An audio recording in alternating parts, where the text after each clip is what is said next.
Hello everyone, you're welcome back to my YouTube channel. It's Diamond Mom here. If you're a new subscriber, you're very much welcome. Thank you for subscribing. And to my old returning subscribers, thank you for always coming back. In Nigeria currently, you must have heard of the sad news of the death of the 12-year-old brother Sylvester, who died after having sustained so many injuries from the torture and bullying from school. Now in this video, I'll be giving my own opinion on this. Now this is not a time when Nigerians are meant to keep quiet, because justice for one is justice for all.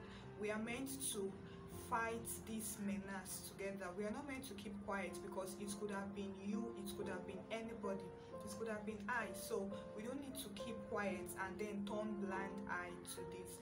So in this video, I'll be giving my own opinion on this. When I heard this news, I was like literally in tears. I actually thought maybe after all the torture the boy would survive it, but it's actually tragic to find out that the boy died from this. Now in this video, I'll be giving my own opinion, and I'll be drawing out some lessons and some cautions that we as parents mostly should take to protect our children. Everyone that has ever gone to a boarding school has a story to tell, majority of which is on the negative side. Now this story keeps getting darker by and by. Just this year alone in Nigeria, we've had 3 public cases of the dark sides of boarding school.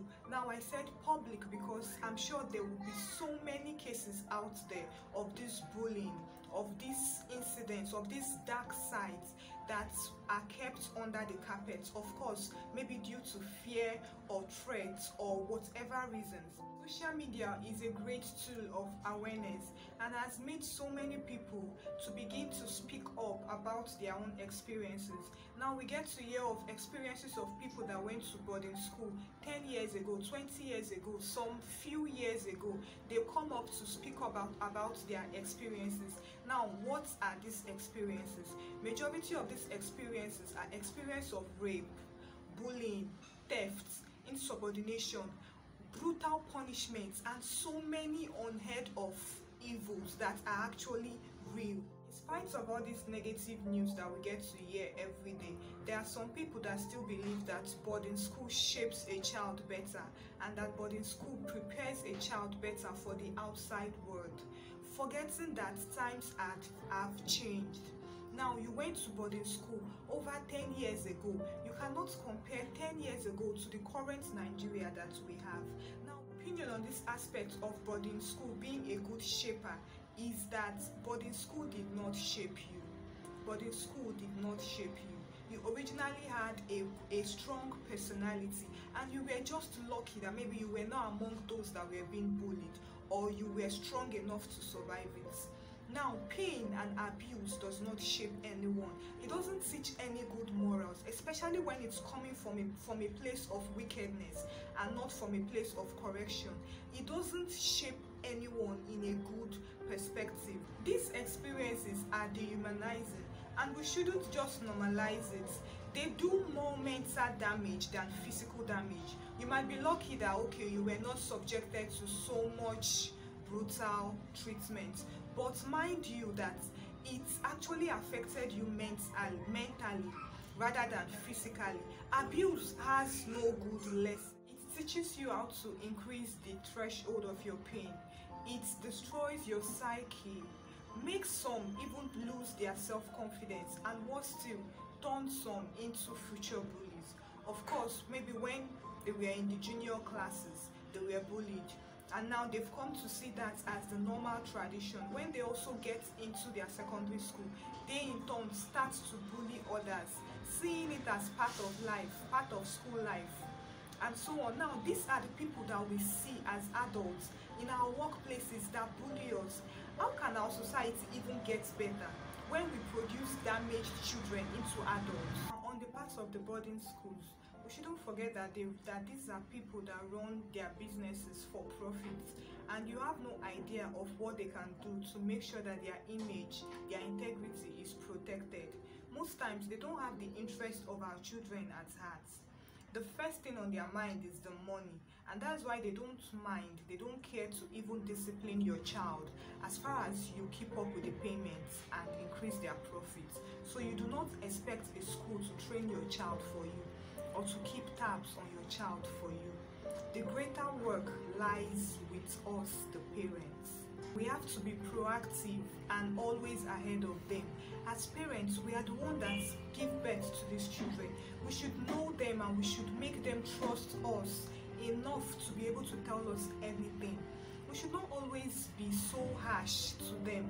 Let's create that atmosphere, that calm and enabling atmosphere for them to see the home as a place of rest, as a place of comfort, that no matter what happens outside there, when they come in, they'll be able to share their experiences with you. Because of course, when they share these things as soon as they happen, we'll be able to prevent it from escalating further. If you suddenly notice a change in your child's character, your once lively and bubbly child starts behaving timid and in a shy way, or your once brilliant child starts dropping in his or her academic performance, my dear, you need to act fast.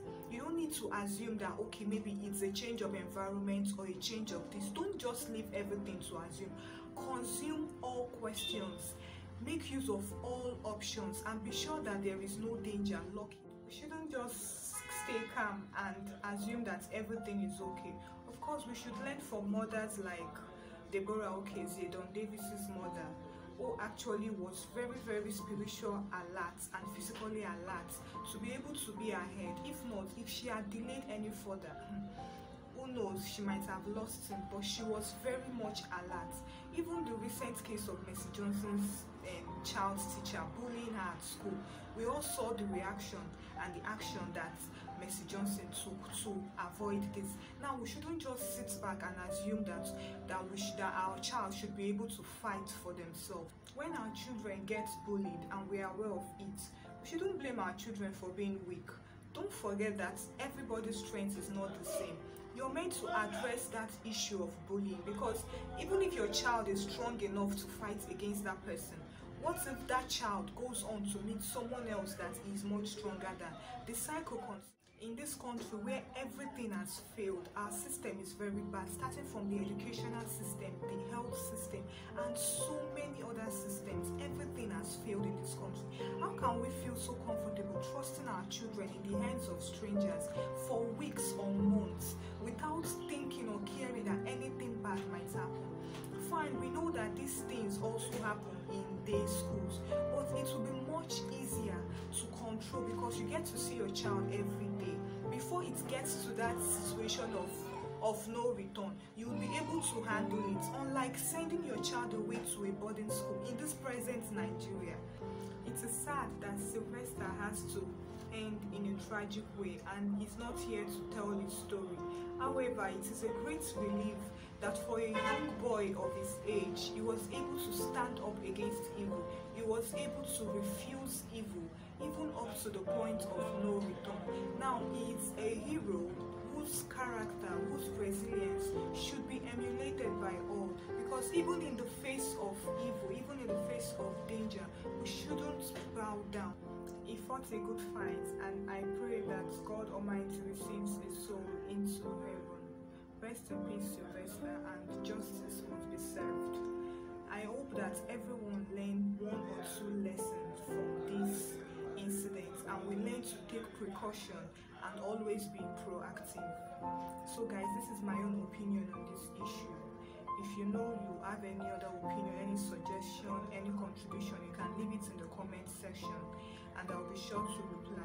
Thank you for watching. Don't forget to subscribe to my YouTube channel and like this video.